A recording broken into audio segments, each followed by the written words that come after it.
Now today I wanted to share something that I guess most people might already know, but for the few that might not know it, this will be good information on how to buff paint. Now just to back up just a little bit, I had originally bought a Valentine radar detector. I made a box to house the wires. The box was a little on the big side because I didn't want to cut all the wires. What I wound up doing in the meantime is I made a much smaller box. It's about a third the size, so I can have a movable radar detector. And I made a box. Now what I did, I made the box out of wood. It's made out of balsa wood, and it has a plywood skin, a thin plywood skin. But you can see the finish, and I want to show this. I put an ordinary urethane finish on there. It's dried up by the heating vent a couple of days.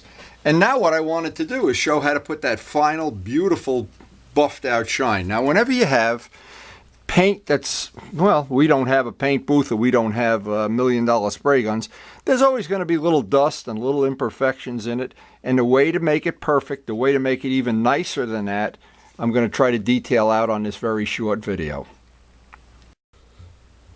Now, when we were doing the last project for Mark, we stumbled upon this Portuguese sandpaper, Rhino Wet, at 2000 grit. They do make finer grit, but the 2000 seems to work real good on the urethane finishes that we're using. I want to tear a piece off. Now, because these parts are wood, they have a wood grain. Well, yeah, you can't see it now because it's got clear on it. And by the way, this is just a handle so I can hold the part while I'm painting it. I didn't think it was going to be worth showing the painting part of this, but the buffing part always seems to be a mystery. A 2000 grit paper, you almost can't tell if you have it upside down, and it does take a little time. You want to get all the imperfections out, no matter what part. Now if you have a motorcycle part, and by the way, this works on aluminum too. When you want to buff aluminum, you want to polish aluminum, this 2000 grit paper just is a good compromise. We did have some 2500 grit, didn't seem to work any better. This seems to be fine. And this radar detector, I'm assuming this is not the last one I'm going to make. I make these as little projects. They're all made out of wood, plywood, and balsa wood.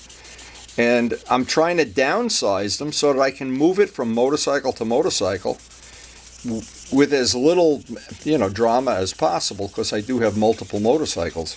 And that's the one thing with a radar detector, with all the wires, and if you mount the screamer underneath the tank, and by the time you move it to the next bike, the ride might be over. So anyway, I'm trying. This was an original thought that I had. I did make the big box.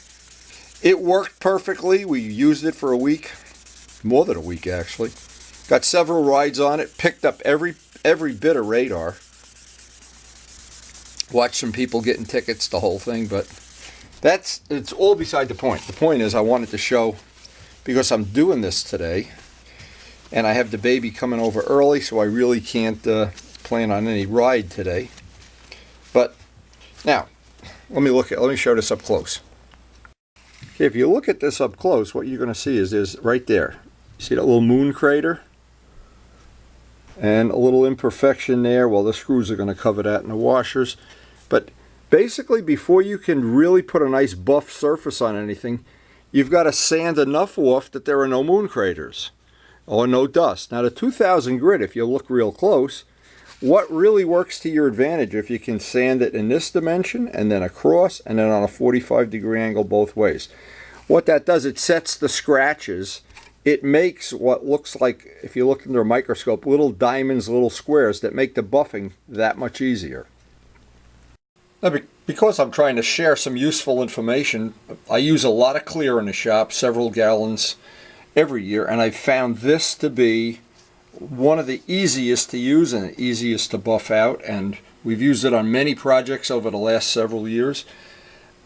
And it's relatively inexpensive relative to some of the really high-end clears. Now what I've experienced is I've used some of the real expensive clears that are at 2 and 3 times the price of this, and they haven't been any better that I can see. And this is the one that I've always picked for my own projects.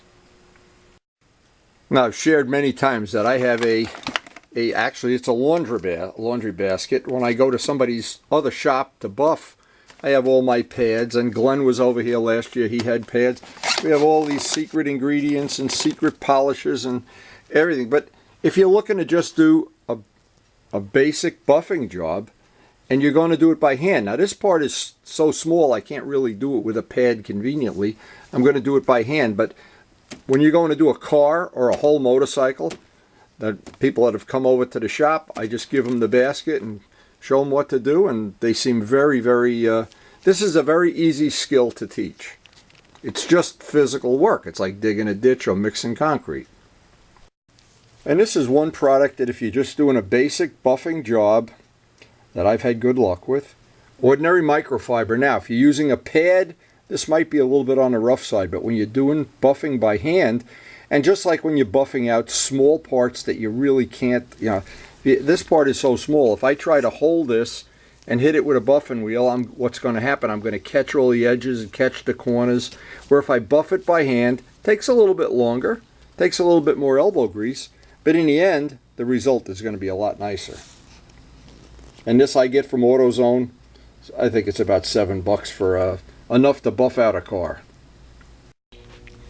And I know what a lot of people are thinking. A lot of people think this is really, really high tech, and they wind up spending some of these polishes get really, really expensive. And yeah, if you go into a custom car show, maybe there's some little advantage. But this is good enough to do the job that I want to do, certainly.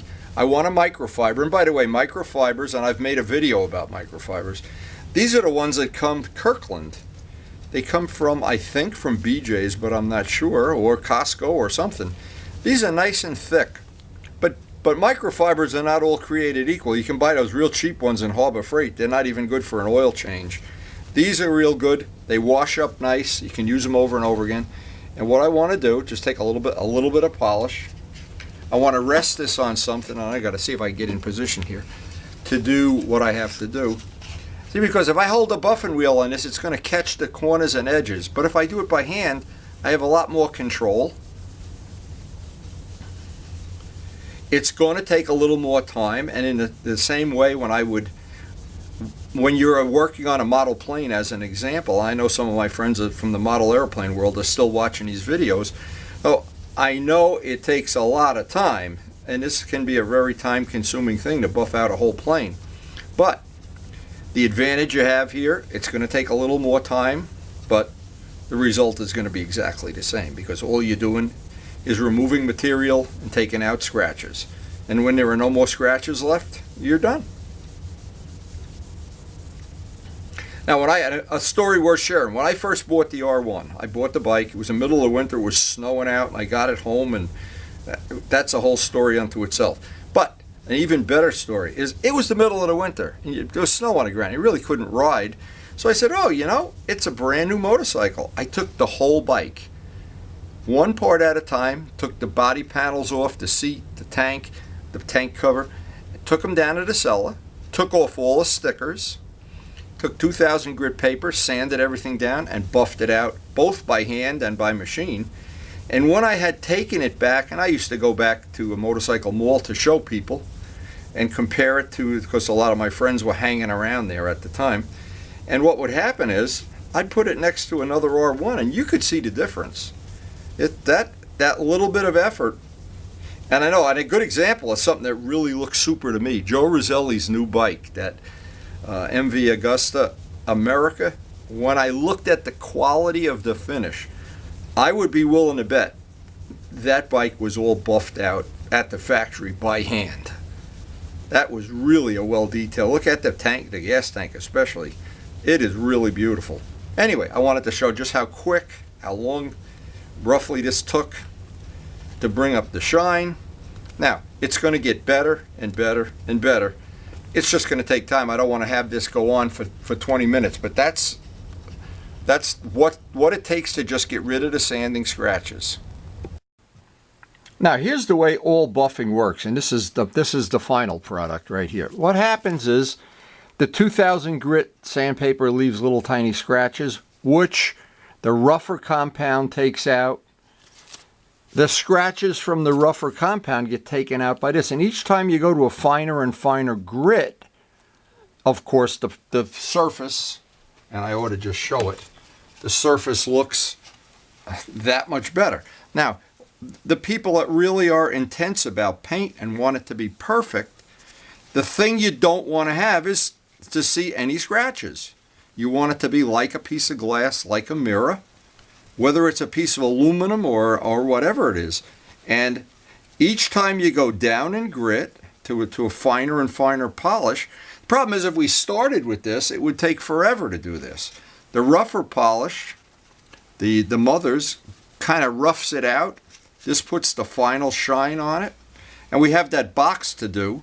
Now, I found out another thing, and I'm going to make a separate video somewhere down the road, of the development of these radar detectors. The biggest thing was shortening the wires. And I looked to buy shorter wires, and they were not available. Not conveniently, anyway. So I found these cool little things in Lowe's that are made specifically to shorten telephone wires. Telephone type where you don't even have, there's no soldering involved. And I'll put that on a future video, of course. So, if I can show this, now this is all hand buffed. Let's just get the rest of the polish off. And boy, is there ever a good investment to invest in good microfibers. And these yellow ones from Kirkland are they're as good as it gets. Dale was the one that brought them to the shop. And Dale, thank you. They have worked out. They have served me well. But anyway, you know, I have so much polish on this rig. I put a little too much polish on. When you're doing parts by hand, you need just a little bit less polish. That's for sure. So let's see if we have something that we're proud of here. Now, I always think the test is if you can see your hand in it, or you can watch TV in it, or whatever your test is. But if this is the way I would like as many parts of the motorcycle as practical to look. It's very easy to clean. You put a coat of wax on that, and it just couldn't be any. To me, it's beautiful when a whole bike is like that. And flat black, I don't like at all. Sorry, flat black lovers of the world.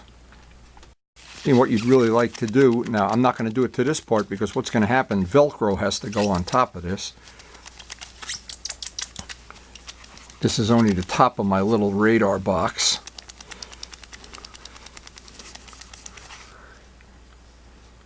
Always a little bit of carnauba wax, well, you can see how that reflects. And it's that reflection that, to me, that really makes it special.